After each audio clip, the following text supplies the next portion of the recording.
मैं डॉक्टर लक्ष्मी तिवारी, हिंदी विभाग, मरवारी कॉलेज, रांची। बच्चों, मैंने पिछले क्लासेस में आप लोगों को पढ़ाई थी रामविलास शर्मा का निबंध, और उसके बाद का जो पाठ है ममता कालिया का कहानी दूसरा देवदास। दूसरा देवदास शीर्षक कहानी लेखिका ममता कालिया द्वारा रचित है, और यह ममता कालिया द्वारा ही रचित हर की पौड़ी अर्थात हरिद्वार के परिवेश पर आधारित है। यानी कहने का अर्थ यह है कि हर की पौड़ी अर्थात हरिद्वार का परिवेश भी ममता कालिया द्वारा रचित है, और इसी पर आधारित यह हमारा कहानी है दूसरा देवदास। तो चलिए हम लोग देखते हैं कि यह दूसरा देवदास जो कहानी है इसमें क्या है, ये किस पर आधारित है। तो बच्चों, मैंने पहले ही आप लोग को बता चुकी कि यह जो कहानी है हरिद्वार के परिवेश पर आधारित है। यहाँ एक युवा हृदय की भावनाओं एवं संवेदनाओं की कहानी है। इस कहानी में दो युवा हृदयों की अचानक से मुलाकात हो जाती है, और यह मुलाकात प्रेम में बदल जाता है। यह जो मुलाकात है वो फिर बाद में प्रेम में बदल जाता है। इसी पर यह आधारित है, यानी इसी का यह वर्णन किया गया है। हरिद्वार में वहाँ का हरिद्वार का जो परिवेश है उसका बहुत ही विशेष महत्व है। यहाँ संध्या के समय गंगा जी की आरती होती है। यहाँ शाम के समय गंगा जी की आरती प्रत्येक दिन होती है। वहाँ की ऐसी परंपरा है। इस आरती में सम्मिलित होना धार्मिक दृष्टि से बहुत बड़ी उपलब्धि है। गंगा तट के हर छोटे छोटे और बड़े बड़े मंदिर पर लिखा रहता है गंगा जी का प्राचीन मंदिर। गंगा जी की आरती में पीतल की नीलांजलि में हजारों की संख्या में बत्तियां होती हैं। गंगा जी के इस प्राचीनतम मंदिर में गंगा जी के साथ ही चामुंडा, बालकृष्ण, राधा कृष्ण, हनुमान, सीताराम सभी की मूर्तियां अत्यंत भव्य हैं। भक्तजन आरती से पहले गंगा जी में स्नान करते हैं। पंडित जन पुरुषों के मस्तिष्क पर चंदन तिलक लगाते हैं और औरतों के मस्तक पर सिंदूर का टीका। यहाँ लोग बड़ी बड़ी मनोकामनाएं लेकर आते हैं, और गोधूली बेला में यानी शाम के बेला में अपनी खुशी के उपलक्ष्य में सभी भक्त लोग विशेष आरती कराते हैं। अचानक सहस्र दीप जल उठते हैं, यानी अचानक से शाम के समय में यहाँ ऐसा दिखता है कि अचानक से सैकड़ों दिए जल उठते हैं और घंटियां बजने लगते हैं। और जैसे ही आरती शुरू होती है सभी भक्तजन आरती की जगह पर एकत्रित हो जाते हैं। पंडित हाथ में अंगोछा लपेटकर पंचमंजिली नीलांजलि पकड़ते हैं और आरती शुरू कर देते हैं। श्रद्धालु दोनों में चढ़ावा भर भर कर गंगा में चढ़ावा चढ़ाते हैं। अपनी मनोकामनाएं पूरी करने के लिए गंगा में पैसे डालते हैं। गंगा पुत्र इस चढ़ावे को पाने के लिए तैयार रहते हैं। गोताखोर दोने पकड़ उनमें से पैसा उठाकर मुंह में दबा लेते हैं। गंगा मैया का चढ़ावा ही इनकी जीविका का साधन है। पुजारियों की आरती के पश्चात तट पर बैठे पुजारी अपने पास आए श्रद्धालुओं से पूजा अर्चन कराते हैं और आशीर्वाद देते हैं।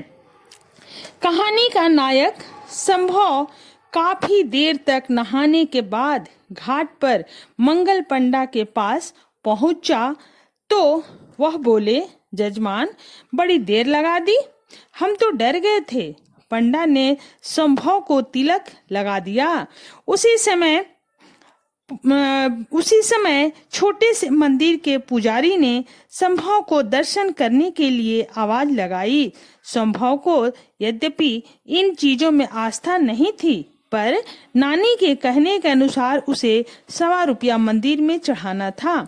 संभव उस पुजारी के पास पहुंचा और अपनी जेब से ₹1 का सिक्का निकाला, लेकिन चवन्नी नहीं मिली। तब संभव ने पुजारी को ₹2 दे दिए। संभव के हाथ में अभी कलावा बांधा ही जा रहा था, तभी एक नाजुक सी कलाई पुजारी की तरफ बढ़ गई। पुजारी ने उस पर भी कलावा बांध दिया। दक्षिणा के रूप में लड़की ने ₹5.25 दिए और संभव की बगल में खड़ी हो आंखें बंद कर अर्चना करने लगी। संभव ने उसकी ओर देखा। उसके कपड़े भींगे हुए थे। उसके भींगे गुलाबी आंचल से संभव के कुर्ते का एक कोना गीला हो रहा था। संभव को वह लड़की बेहद सौम्य लगी। लड़की ने पंडित जी से कहा, पंडित जी, आज तो आरती हो चुकी। पंडित जी ने कहा, संकल्प, कल्याण मंत्र आदि जो चाहो हम कराए देते हैं। लड़की ने कहा, नहीं, हम कल आरती के समय आएंगे। संभव लड़की के बराबर में ही पंडित जी से 75 पैसे लेने के लिए खड़ा था। लड़की द्वारा हमको पंडित जी ने युगल के अर्थ में लिया और आशीर्वाद दिया, सुखी रहो, फूलो फलो, जब भी आओ साथ ही आना, गंगा मैया मनोरथ पूरा करें। पंडित जी के आशीर्वाद से लड़का लड़की दोनों सकपका गए। लड़की कुछ दूर हटकर खड़ी हो गई और लड़के को भी चलने की जल्दी हो गई। जब वे दोनों अपनी अपनी चप्पल ले रहे थे तो उन दोनों की आंखें फिर से मिली। दोनों एक दूसरे से कुछ कहना चाहते थे, परंतु कह न सके। उनकी मन स्थिति बातचीत करने लायक नहीं थी। दोनों ने नजरें बचाते हुए चप्पल पहनी। लड़की चप्पल को पैर में अटकाकर ही चल दी। संभव ने उसे देखना चाहा कि लड़की किस तरफ गई है, लेकिन वह देख नहीं पाया। लड़की उसकी नजरों से ओझल हो गई। हरिद्वार में संभव अपनी नानी के घर आया हुआ था। वह नानी के घर लौटकर नहीं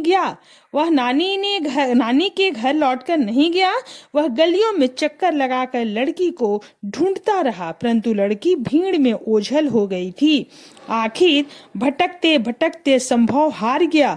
वह पस्त कदमों से नानी के पास लौटा। उसके घर देर से लौटने पर नानी ने चिंता व्यक्त की। संभव ने ब्यालू भी नहीं किया और भूख न लगने का बहाना बनाकर खाना खाने से मना कर दिया। उसने लेटकर करवटें ली और उसकी आंखें लग गई। उसने स्वप्न में फिर वही दृश्य देखा। सपने में उसने सुना, हम कल आएंगे। उसकी आंखें खुल गई। वह आशा और उत्साह से भर उठा और नानी से खाना लेकर खाने लगा। खाते समय भी वह कुछ देर पहले घटित दृश्य को याद करने लगा। उसे सब कुछ याद आ गया।